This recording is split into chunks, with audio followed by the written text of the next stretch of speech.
Today we're going to talk about the development of feudalism in the Middle Ages. Our essential question is, what are the different social classes that make up this system? And our goal is to be able to distinguish those different classes and talk about the differences or explain the differences. So when we talk about feudalism, we talk about the roles of feudalism because it's a social system. So kind of a system between people. So monarchs are the top of that system. They're the top of the period. They're the highest in the pecking order. Monarchs is another way to say kings or queens. They're just high-ranking lords. They believed in the divine right of kings, meaning that God had given them the right to rule. So they believed that it was a divine right for them to rule over others. However, they had to rely on their vassals. So vassals are other lords, high-ranking nobility who are contracted to the king or queen to provide knights in times of war in exchange for fiefs or land grants. So kings and queens gave land to these lords, and in return, they gave knights to defend the kingdom. One notable king is William the Conqueror. In 1066, he established a Norman line of kings, establishing in England this line that's from him. So he eventually conquers England, and he becomes known as William the Conqueror. One step down from the king is other nobility, so lords and ladies of the kingdom. Specifically, lords and ladies lived in manors and castles. Like monarchs, lords and ladies were members of the nobility, the highest class of medieval society. They lived on manors, which served as a center of the community, usually built of stone or wood, and they had outbuildings and high walls for protection. So they're the kind of the house version of a castle. If you were a really high-ranking noble, then you had enough economic riches to build a castle. So that's a much grander structure. You can see the Arundel Castle in England was built in 1068. That's a famous example of a castle. And you can see how intricate it is with its kind of round high towers. That's kind of a famous tower. And even the windows, if you look at the windows, they're all kind of custom-made windows. Castles had many different features for defense, strong walls, moats, gates.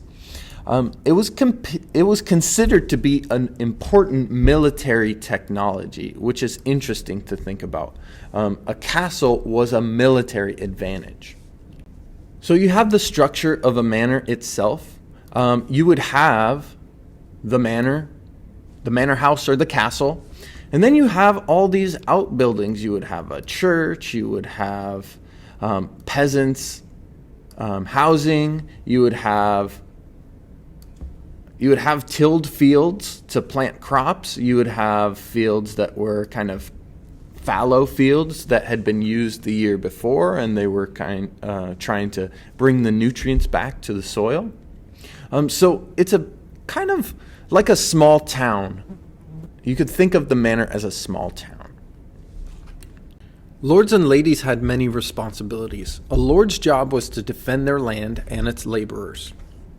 Lords fought for other high-ranking lords and monarchs when called upon, in addition to protecting their own manor.